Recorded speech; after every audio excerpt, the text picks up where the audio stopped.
বেগম জিয়া ঘরে বসে যদি একটু কাশি দিত, ওইটাও হাসিনার কাছে পৌঁছায় দিত। আপনার মনে আছে হাসিনা প্রেস কনফারেন্সে বলছে সে মহা সুখে আছে, ওখানে একটা কাশি দিলেও আমি জানি কখন কাশি দিছে। 2015 সালের মে মাসে সালাউদ্দিন বলল তাকে গুম করা হয়েছে। যেদিন গুম করা হয়েছে তার 15 দিন আগে আপনাকে সে কল করলো। আপনাকে কল করে সে বলল সে মেঘালয় যাওয়ার প্ল্যান করতেছে চিকিৎসার জন্য, তার চিকিৎসা দরকার, তার পরিবারও সেখানে যাবে, তার চিকিৎসা দরকার, বিভিন্ন বিষয়ে আলাপ আলোচনা করেছে। আপনার ওই আলোচনার কথাটা আপনার মনে আছে কিনা? কি ধরনের আলোচনা তার সাথে হয়েছে আপনার? হ্যাঁ, মনে হয়েছে, আছে অবশ্যই। আমাকে কল করেছে এবং সে আমার নাম্বার কার কাছ থেকে পেয়েছে আমি নিজেও জানি না। মানে হয়তো আপার লেভেল বিএনপির নাম্বার, হয়তো কেউ তাকে নাম্বারটা দিয়েছে।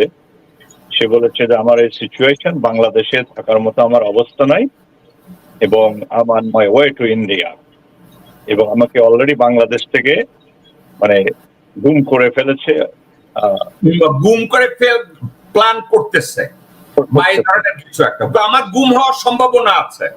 Right right. তারপরে যাই হোক, সামহাউ সে তাকে ইন্ডিয়ার বর্ডারে ওখানে নিয়ে ফেলে দিয়েছে। ওখানে মনে হয় না, এটা তারপরে আপনি আমাকে বলছিলেন আপনাকে 15 দিন আগে থেকে সে আপনার কাছে বলছে যে সে মেঘালয় যাবে, দেশে সে নিরাপদ না, অনেক লোককে গুম করা হইতেছে, তারও বিপদ হওয়ার সম্ভাবনা আছে, এ ধরনের কথাবার্তা আপনাকে বলছেন। এবং শো করার আগে আপনি আমাকে বলছেন সে আপনার সাহায্যও চাইছে, যে তাকে সাহায্য করতে পারেন কিনা। এবং এই কথা যে আমি যাওয়ার পরে আমার ওয়াইফকেও আপনাকে আনার ব্যবস্থা করতে হবে, বিকজ আমার আই নিড সাম হেল্প। আপনি অত্যন্ত ফ্রেন্ডলি ওয়েতে তার ফাইন্যান্সিয়াল অবস্থার কথা জিজ্ঞাসা করছিলেন এবং সে আপনাকে বলছিল তার অবস্থাটা কি, একটু আমাকে যদি একটু খুলে বলেন। হ্যাঁ, আমি বলেছি অবশ্যই যখন কেউ হেল্পের জন্য কল করে, ইটস এ হিউম্যানিটেরিয়ান গ্রাউন্ড। আমরা বিশেষ করে আমেরিকান, আমরা তো বলবোই যারা বাইরে থাকি, যে do you need any financial help, বলে যে I do need any help, I am okay with that. এবং আমার আন্ডারস্ট্যান্ডিং যতটা, আমি যে the way he made the sound that he does have some মানে financial huge amount, এটা এখন এস আলমের কোম্পানি দেখ আর যারাই দেখ profit or non-profit organization for their own interest, সেটা বলেছে যে I am good in my financial side. সে কি এটা বলছে যে আমাকে এই চিকিৎসা বা যাওয়া বা সবকিছু বাবদ আমাকে এস আলম সাপোর্ট দিবে বা ব্যাকআপ দিবে, আমি ফাইন্যান্সিয়ালি ঠিক আছি, দরকার নাই? That is correct. That is correct. সেটা বলেছে। হ্যাঁ, আমাকে ওয়ার্ডিংটা আসলে কি বলছে, ওয়ার্ডিংটা যদি আপনি বলেন, ওয়ার্ডিংটা কি ছিল? ওয়ার্ডিংটা ছিল যে আমি যাচ্ছি, আমার যদি কোনো ওখানে হেল্প লাগে, হেল্প তো লাগবেই for my safety and security. I didn't know from that point that he was a raw agent and he will be supported by the Indian government and he's going to be living there like a king and queen.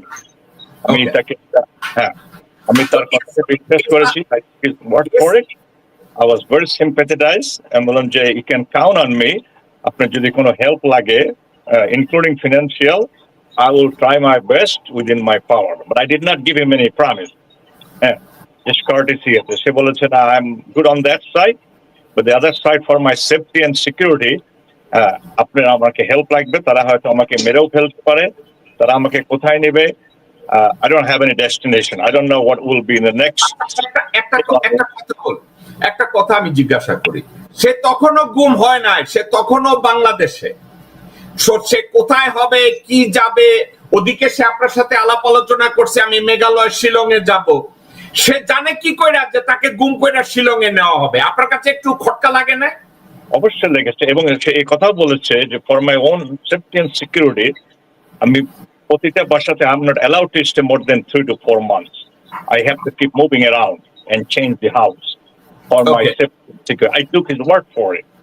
ওকে, আরেকটা কথা, আপনি কি জিজ্ঞাসা করেন নাই যে S Alam তো বাংলাদেশে হাজার হাজার কোটি টাকা লুট করছে, পাচার করছে, তো এস আলম আপনাকে এভাবে ফাইন্যান্সিয়াল বেনিফিটটা দিবে কেন? আপনি এই কথাটা কি তাকে জিজ্ঞাসা করছেন না জিজ্ঞাসা করেন নাই? এটা আমি জিজ্ঞাসা করিনি। এটা আমি জিজ্ঞাসা করিনি। বাট কিন্তু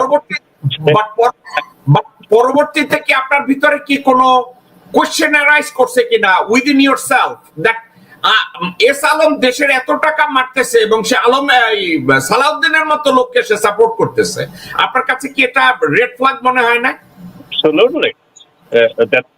It didn't turn my mind in the first time from the beginning. Suppose যখন ইসলামের কথা মেনশন করলো, তখন I knew something is cooking, something is shady behind it, and he's not telling me the truth. Whatever he told me looks like, sounds like it's made up. But we American, we don't lie. We take everybody's word for it.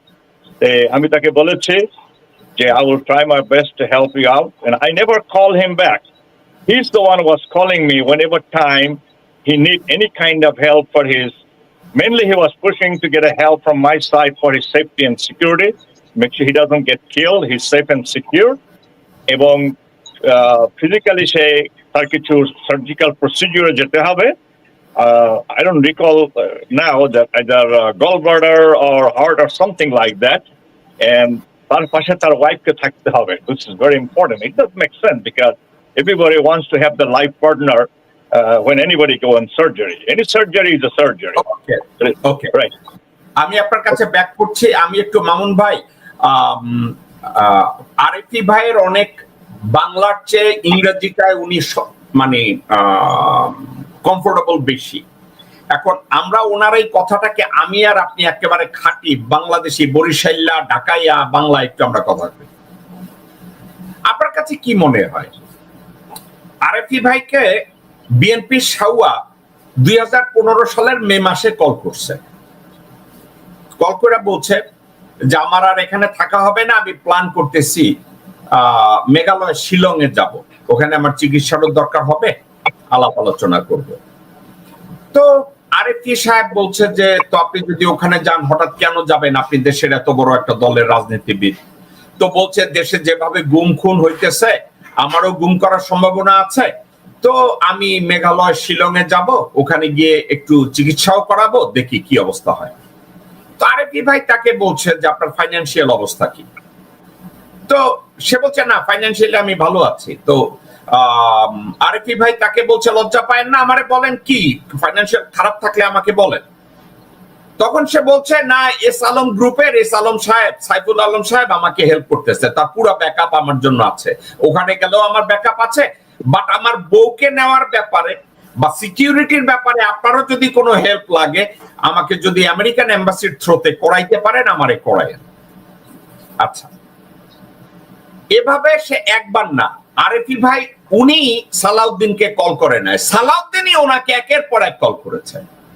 এখন যে লোকটা plan করে 15 দিন আগের থেকে এবং এই আরেফি সাহেবের সাথে কথা বলে এবং এস আলমের চাকর সে পয়সাটা সব আছে, এই লোকটা আজকে কি করে দাবি করে যে তাকে গুম করা হয়েছিল? সাবজেক্ট আপনার কাছে জাস্ট কি মনে হয় মামুন ভাই? আমরা শুধু গুম আর এটার ব্যাপারে একটু আমি আপনার মতামত চাচ্ছি, আপনার কাছে টোটাল জিনিসটাকে কি মনে হয়?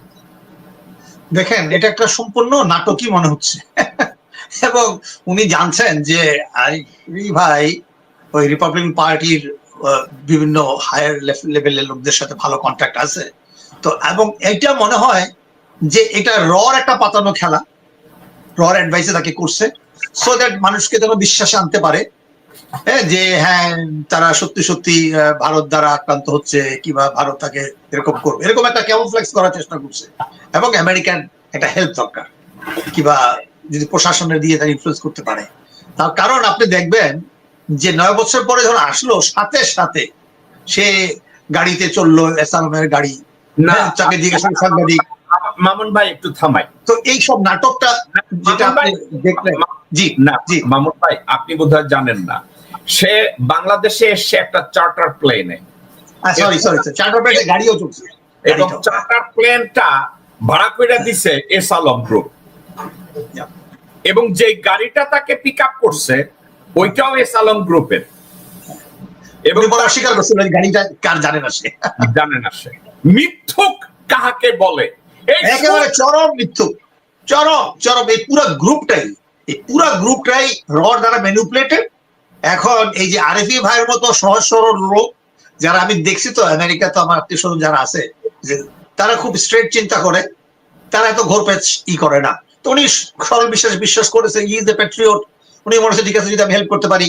তো এই যে প্লটটা, এই প্লটটার সাথে আমাদের বেগম খালেদা জিয়া এবং তারেক রহমান আজকে যারা বিএনপির সমস্ত কর্ম, তারা কি এগুলো এতদিন পরেও কিছু বুঝে না? আপনি যেটা বলছেন তারা জিম্মি হয়ে আছে কিংবা গ্রেফতার হয়েছে, নাকি তারা সাইলেন্টলি বেনিফিশিয়ারি